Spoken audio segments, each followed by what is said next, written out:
Hey, I'm Brendan Moran. And I'm Ruby Lopez, and welcome to Creek Currents. This month, I check out a local watering hole that'll also whet your appetite at Corners Tavern.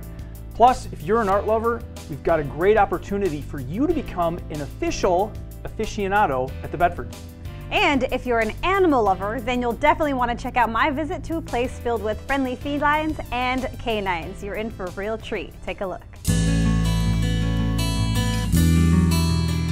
Today I'm here at Tony LaRussa's Animal Rescue Foundation to find out why this place is getting so much praise from pet lovers all over the country. Let's go take a look.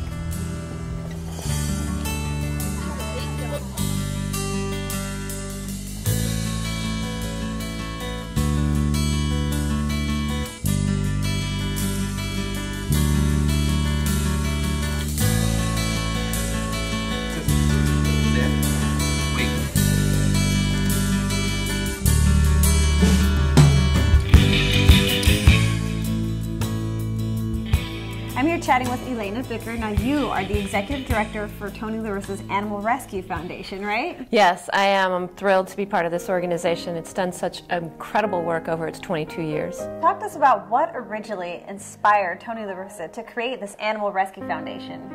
Well, it was a day back in May, a long time ago, when a cat ran on the field, and Tony was then the Oakland A's manager. The cat was going to be euthanized because there wasn't a place where it could live out its natural life, and so that was the catalyst for inspiring ARF. And Tony and his wife co-founded the organization, and we went from rescuing 11 dogs and 144 cats in the first year. We've just celebrated rehoming over 25,000 pets. Talk to us a little bit about what ARF does. Well, you know, our mission is really people rescuing animals, where we go out to public facilities where animals have run out of time and rescue them. We bring them in, microchip, spay, neuter, age-appropriate shots, and then place them up for adoption. But you know, that's the core of our foundation. But really what we do also then is take those animals and give their magic to people. I really love that. Tell me the slogan that you use, right? Well, it's people rescuing animals, animals rescuing people. And it really just leads into our whole people connection, the human-animal bond, about how animals can make not only families feel better, but victims of violence, people in disadvantaged circumstances, the injured, and we even have a veterans program. Now you are very different. You're not just a shelter and placing animals and rescuing animals, but I mean, you have a lot of activities going on here, from public education to training, not just for the animal, but for us as well, right? Yeah, and you know, that's what's so exciting is initially when we set out to build this building, we thought we were building a shelter, but really what it turned into was a community center. We have over 500 kids rotate through the summer. We received an award from Diablo magazine for Best Summer Camp. We also host birthday parties, but there is an educational element there, you know, trying to educate children about how you approach an animal to prevent dog bites, and as well as we've got, you know, dog training classes for you, puppy manners, basic manners. You can even teach your dog to dance here at ARF.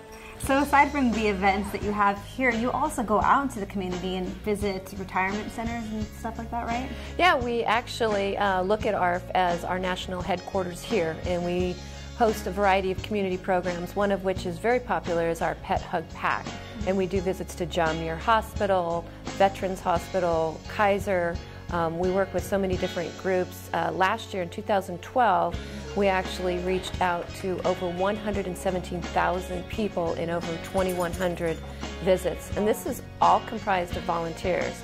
But not just for adults, you have stuff for children as well. The pets are now helping them to read, is that right? Yeah, ARF is actually the only shelter in the United States that is actually certified and proven with the help of UC Davis that reading to a dog actually improves a child's reading comprehension, speed of read, as well as empathy for animals. Now, what really sets you aside from other community shelters out there?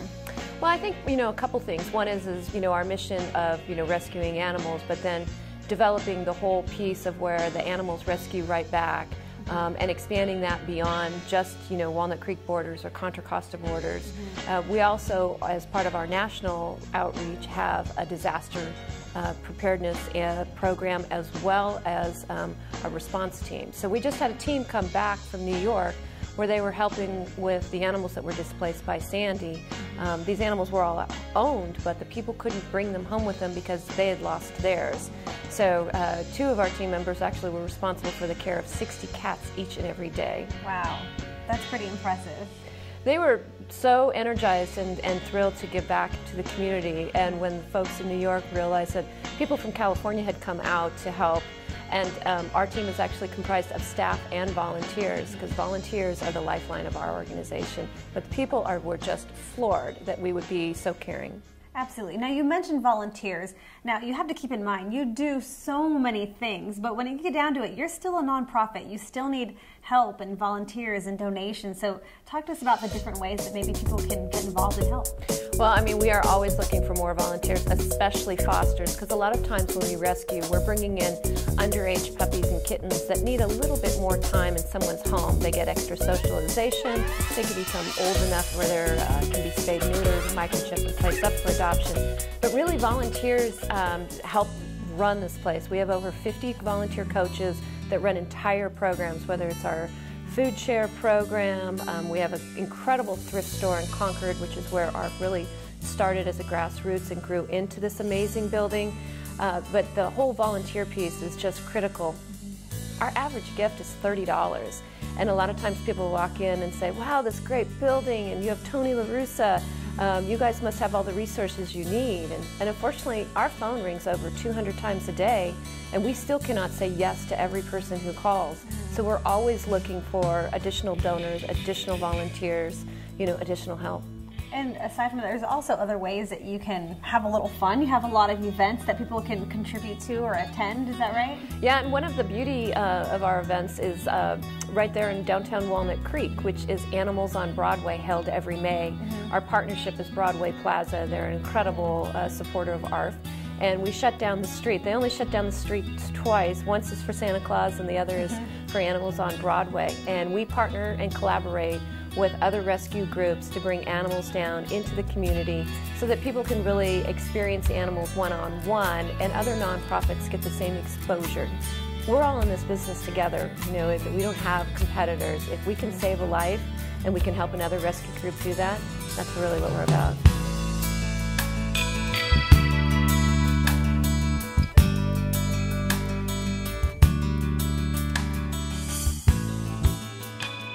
I'm chatting with Lee now, who's a very valuable resource. You're a volunteer, and you've been doing so for quite some time now, right? Yes, I have, since 2008. Okay, now how did you get involved with ARF?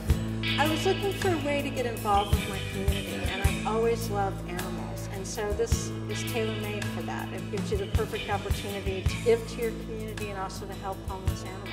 Okay, now I would ask, do you have pets? But I think the question's more, how many do you have, right? Yes, I actually have, both of my dogs are from ARF, and I rescued both of them from here. I have a little female who came in with 5 4-week-old puppies. Wow. And I took her in and her puppies, and then I have a little male dog who was actually found on the street, had been hit by a car, and ARF was able to provide him with surgery that saved his life. Now I have him as well, so I have 2 right now. I would say it's so easy just to walk in the front door and get the information you need, get the training you need, and make it very easy and a lot of fun for people to come in. And also I have to say that all of the people that work here are really glad to be here. So it's a great working environment. There's a lot of smiling faces, and it's fun to come in here and be around other people like that.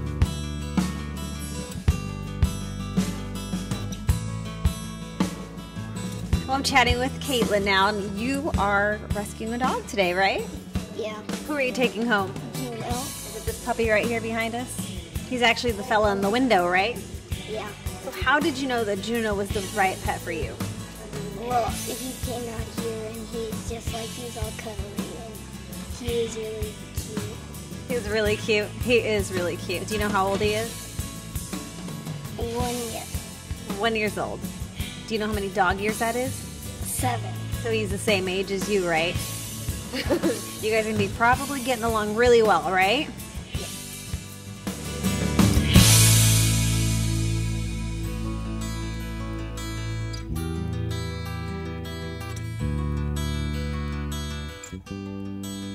Well, I had a great time today learning about all of the programs here at ARF. Now, if you'd like some more information, possibly on how you can get involved and volunteer, or maybe find out about all of their available pets, you can always visit them online at arf.net.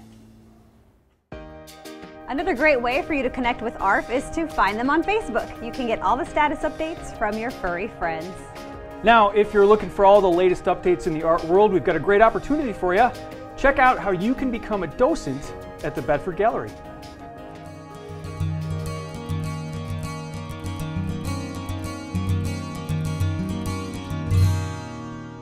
I've been a docent with the Bedford Gallery for 8 years, and I came after I retired from teaching. So this turned out, this was a perfect fit for me because I continued working with kids and it was really fun. Well, when we have children come to the gallery, we come a half an hour early to set up, and then we usually have an introduction out in the lobby, and then we come into the gallery. And interesting thing is they can be of all age children, so we think about adjusting whatever we're doing depending on the age of the children. I usually am able to do maybe 5 or 6 pieces of artwork here in the time we have, and it's about a half an hour. Now take a look at the portrait here. What part? Do you see anything like that in the portrait? Absolutely. And then we go into the project room, and so then the children have an art project that relates to the work that they've seen. Doesn't matter how old they are, preschoolers all the way through high school, you put out the materials and they go for it. I feel lucky that I have this real passion about art because here it can be fulfilled. I'm not able to be around a lot of professional artists, but I can through here, and it's inspiring.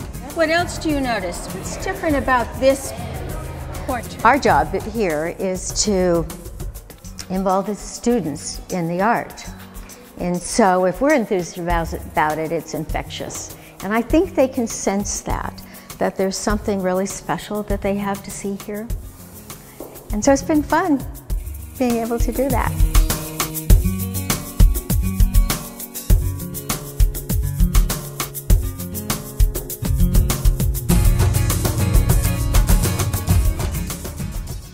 Now, you don't need any prior art knowledge to become a docent. All you have to do is head over to the Bedford website to get more information on how you can get involved. Now, the Bedford Gallery is not the only place showing off some cool art. I recently checked out Corner's Tavern, where the drinks, the dinner, and the decor have everybody talking. Hey, I'm Brendan Moran for Creek Currents, and today I'm downtown Walnut Creek for some upscale dining at a place that everybody's talking about, Corner's Tavern. Come on.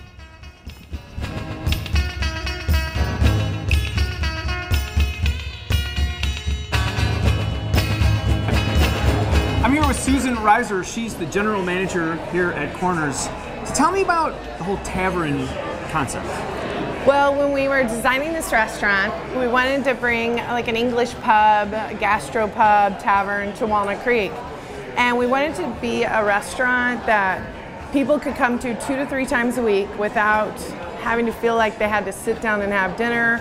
We have couches where people can just grab a drink, a big nice bar for lots of drinks here, there, and then a dining room if you wanted to have dinner. So Susan, behind us is some really interesting artwork that's on the walls. It's interesting is a good word for it. Can you tell me about it? Sure. The artist is Freya Prow. She's actually Doug Washington's wife. One of the owners. She's one of our owners. So this is Grimm's Fairy Tales back here, and that's Children of the Roots. She's German, and those are German fairy tales. Did you say they're tea stains? How was it made? Yeah, so when you see the brown, that's actually tea, not paint. Wow. Pretty cool. She's amazing. She's a great artist. And then in the bar area, there's a lot of different dioramas. Who made those? We had 2 set directors up from LA. They're friends of Doug's as well, and they came in and we gave them complete freedom to do whatever they wanted. So you can see they're pretty edgy. There's some pretty funny ones in there. It's definitely a conversation piece when guests come in. It's good to have friends. Yeah, exactly. Tell me, why'd you guys pick Walnut Creek? You know, why not Walnut Creek? It's become a major hub, and this location came up, and they were approached to do the restaurant, and I told them I felt a gastropub would do really well here. So far, we've been really well received. And when you're shopping and you're walking around, this place really stands out because it's really almost open air, right? Well, we have the 16-foot doors that we added to the building, and in the summertime or once it warms up, we have those open pretty much all day, all night. And we wanted to make it, you know, more of a feel of community, you know, that this is a place to gather. So let's get to what I'm interested in. And that's the food. Okay. What kind of food you got? Tell me about the menu. Well, Esteban is from Texas originally. That's the chef. It's our chef, and he's amazing. He takes normal dishes you've seen through the years and he puts his own twist on them. Like a homey comfort food by California. It's got the fine dining pieces, but it's also got that comfort level. What's your favorite thing on the menu? I love the fried chicken. Good answer. I really love the fried chicken, but I can't eat it anymore. Oh, sure you can. I not to. You just gotta pace yourself, that's all. I try not to. Thank you, Susan. You're welcome. Okay.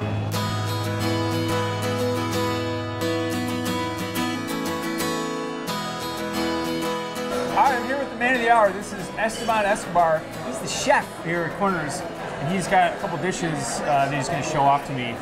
First of all, I want to ask you a question. Tell me about the menu, because I've heard a lot about it. Well, I like to think of it as comfort food approached from an American standpoint. So we do use a lot of smoke in our cooking. I like to be really big on the sauce work. All right, so what should I eat first? I would go with this. Okay. This is nice, light way to start, and then you can maybe build into bolder flavors.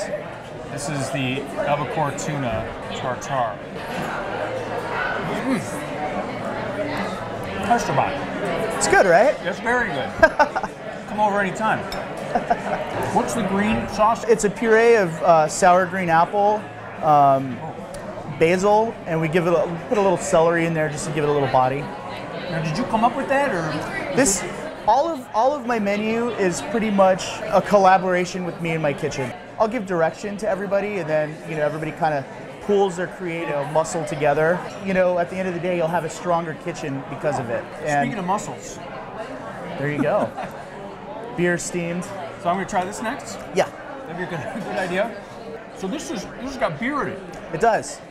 It does. I think I can taste it. Yes. Okay, finally, the pork chop. It's got barbecue sauce. It's got a little bacon jus. Take it on the grill, brined, marinated. Yeah. Really taste the Texas flavor, Esteban. Awesome. Very good. And I'm going to need all three of these to go. Perfect. I'll get you some boxes. Thank you. Thanks, man. Thank you. All right. Well, I had a great time today at Corners Tavern. If you want to find out more about this hot spot, visit them online at cornerstavern.com. Also, Corners Tavern is now serving Sunday brunch. So head on over there this Sunday for the great food and cool decor. I'll see you there, right? Yes, ma'am. Okay, and don't forget to join us next month when we talk with Mayor Cindy Silva and get the inside track on the state of the city. Next time on Creek Currents.